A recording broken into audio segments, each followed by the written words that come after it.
Hi everybody! In this new video we will see some operation on the expressions of rational numbers. We do already know these rules. These rules are useful to calculate very quickly sum or difference between an integer and a fraction. Now, from this rule, let's see some example. For example, 2 plus 7 on 6.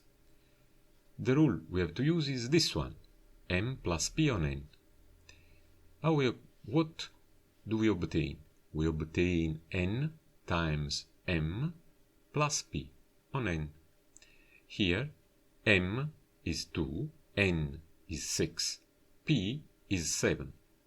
We obtain 2 times 6 plus 7 on 6.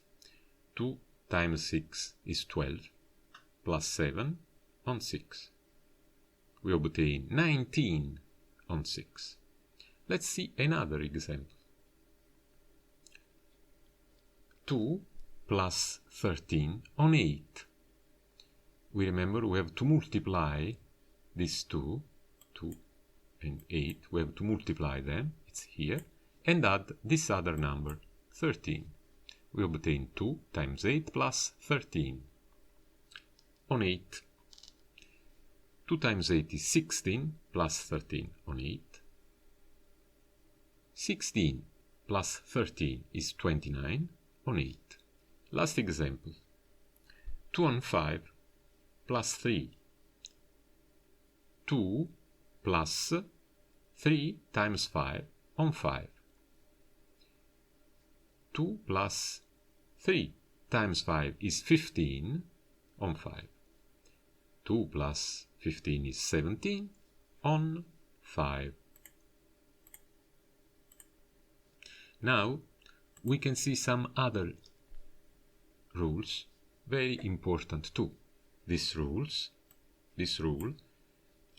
is important to execute a division between two fractions. We have the first fraction and the second fraction. We simply have to exchange these two numbers on the second fraction and multiply both fractions. That means I have m on n divide p on q. It's equal to m on n times q on p. You see, q here is on the line, here is under the line. P here is on the line, now it's under the line. Let's see some example. 1. 3 on 5 times 9 on 10. It's 3 on 5 times 10 on 9. You see, 9 here in the divide operation is on the line. Now it's under the line. See? 10 here is under the line. Now it's on the line. Okay, so 3 on 5 divide 9 on 10 is 3 on 5 times 10 on 9. We have to do some simplify. We do simplify. 3, 9, it's 3. 5, 10, it's 2, 2. And we obtain 2 on 3. Let's another example. This one. 2 divide 3 on 5. It's equal, as we know, 2 times 5 on 3. 2 times 5 it's 10, 10 on 3. Another example, last one. 8 divide 2 on 7. It's equal, as we know, 8 times 7 on 2.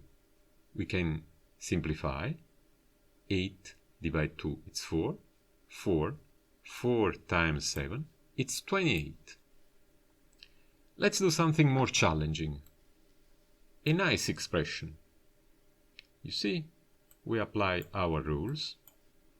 We remember something about least common multiply.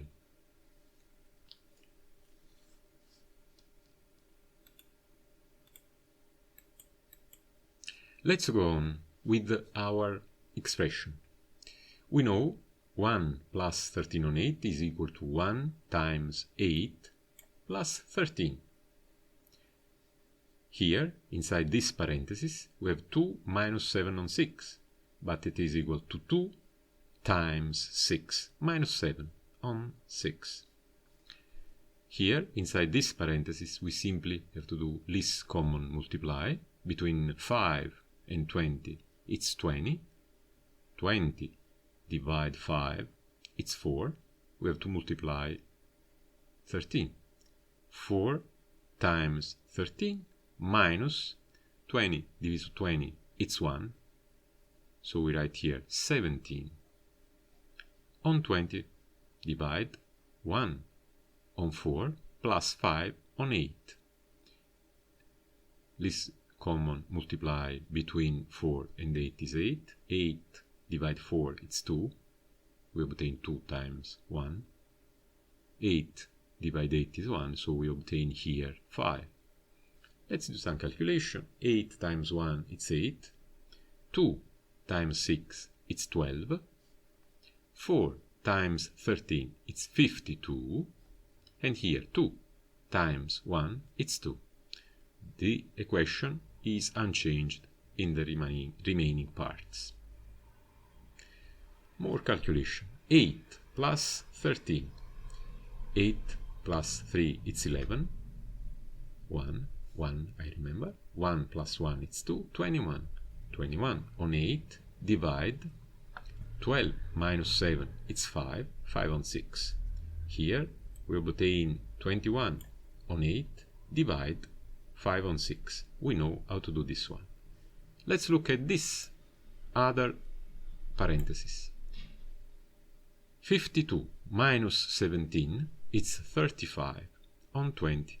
Divide 2 plus 5 is 7. 7 on 8.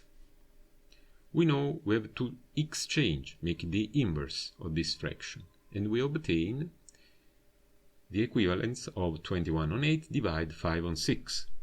We have here 21 on 8 times 6 on 5. See, I have exchanged. 5 is up on the line, now it's under the line.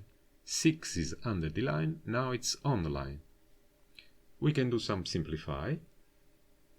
8 and 6 we can divide by 2.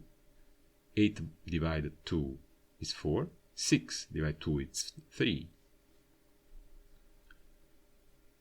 Here we have 35 on 20. 35 and 7 it's 5. 20 and 8. Here we obtain 2.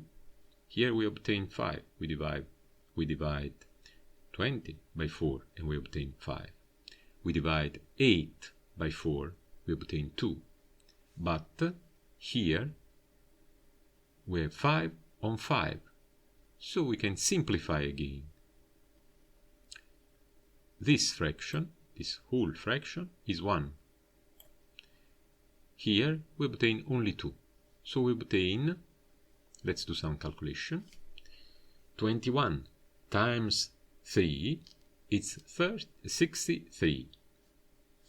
On 4 times 5, it's 20. Minus, as we already see, it's only 2.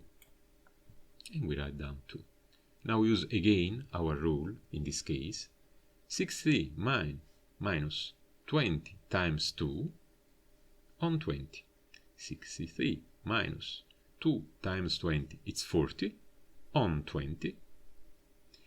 63 minus 40 is 23 on 20. That's all, folks.